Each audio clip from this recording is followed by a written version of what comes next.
뭐 말씀드린 통진당 세력의 부활 뭐 이런 문제 더불어서 비례대표 조국 혁신당의 뭐 초반 돌풍 글쎄요. 지금 여론조사로는 투표 의향이 한 15% 정도 잡히고 있어요. 이러면 한 10석 정도를 조국 혁신당이 가져간다는 건데 사실 민주당 입장에서도 더불어민주연합에 상당히 고민이 커지는 그런 부분이 아닐까 하는 생각이 들거든요. 일각에서는 컨벤션 효과 아니냐 이런 얘기도 있고 각자의 길이 있다 이런 말도 있고 결국은 어떻게 될 거라고 예상하세요? 예, 그런데 양쪽이 서로 약간 보완제 역할이 있다고 생각을 합니다. 다만 조국 전 장관, 지금 조국 혁신당의 대표도 강조하듯이 민주당이 민주개혁 진보 세력의 본진과 같은 역할을 하고 있거든요. 국민들께서 그런 부분 더 세밀하게 앞으로 보여주실 거라고 생각을 하고요. 또 이제 공천이 마무리되면 사실상 민주 세력이 내세운 후보와 국민의힘의 후보의 1대1 구도가 될 가능성이 많습니다. 그렇게 될 경우에는 더 많은 국민들이 민주당이라던가 이런 쪽으로 관심을 기울여줄 걸로 저는 예상을 하고요. 요즘에 이런 빵 유행한다는 거 들어보셨습니까? 네. 예, 방송에서 말하기 적절한데 지역구 후보도 민주당에 찍어주시고 정당 투표할 때도 민주당을 찍어달라고 해서 몰아서 빵을 사 먹자는 의미의 두 자가 결합했는데 제가 이제 방송에서 말하긴 적합하지 않습니다만 어쨌든 국민 여러분 투표하실 때 그 빵 한번 생각해 주셨으면. 그 빵이 아닐 텐데요. 자, 근데 원래는 총선 한참 전에는 이번 총선은 그때 이제 민주당이 정당 지지도도 국민의힘보다 높았고 윤석열 대통령의 지지율도 높지가 않았기 때문에 정권 심판 프레임이 상당히 우세할 거야 이런 관측이었는데 뭔가 분위기가 심상치 않으면서 한동훈 위원장이 등장하고 현재는 전세가 역전돼서 5% 오차 범위 이상으로 국민의힘이 앞서는 그런 여론조사도 나오고 있습니다. 왜 4월에 민주당이 힘을 실어줘야 되는지 한 말씀 해주신다면 어떤 내용일까요? 예, 한마디로 윤석열 정부가 민생도 민주주의도 잘 못하고 있기 때문입니다. 제1야당인 민주당에 힘을 실어주셔야 이런 부분이 잘 못하고 있다. 앞으로 고쳐야 된다라는 국민의 뜻을 확실하게 전달할 수 있기 때문인데요. 오늘 한 신문 보니까 사과 한 개 5천 원이라고 합니다. 지금 우리나라가 경제 규모가 이렇게 커진데 사과 하나 사 먹기 겁나는 것. 과연 윤석열 정부가 경제를 민생을 잘했다고 말할 수 있을지 정말 국민 여러분들 판단해 주시고요. 대학생들이 R&D 예산 삭감 이 부분에 대해서 항의하다가 학생들이 입을 막혀서 끌려나가는 사태가 나오고 있습니다. 이거 지금 21세기 대한민국에서 볼 수 있는 모습인가 이런 여러 가지 문제를 보셨을 때 국민들이 윤석열 정부보다는 민주당이 그래도 사회적 약자, 경제적 약자, 청년의 목소리에 더 열려 있고 무엇보다 제가 이 브로치를 달고 나온 이유가 있습니다. 이태원 참사와 그리고 너무너무 가슴 아픈 세월호 참사의 유가족들을 응원하는 분들이 저한테 이 브로치를 보내주셨거든요.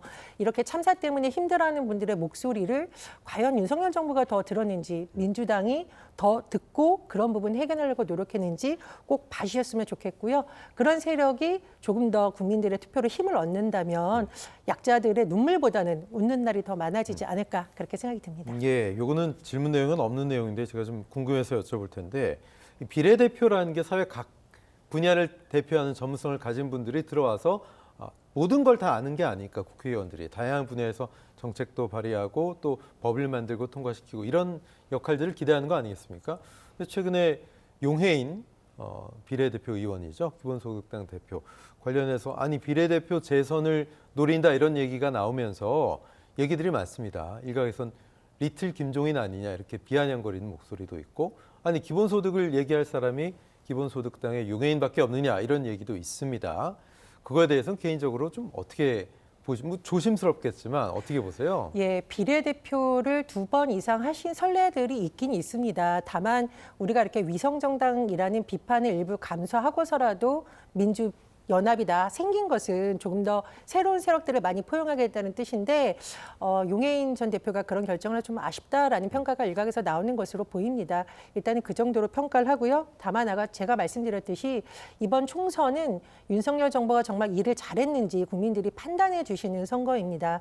그런 차원에서 보자면 윤석열 정부보다는 그래도 민주당을 중심으로 뭉친 세력이 훨씬 일을 잘할 것이다라는 기대를 더 많이 하실 거라고 생각이 듭니다. 네, 강원도의 딸 정선의 딸이시잖아요. 네. 제가 얼마 전에 본 거 중에서 강원도를 대표하는 의원도 한 명쯤 있어야 되지 않겠냐 이런 말 하신 것 같거든요. 근데 지역구 의원들이 그럼 일을 제대로 못한 걸까요? 어떻게 보세요? 아닙니다. 우리 지역구에도 훌륭하신 의원들이 있는데요. 네.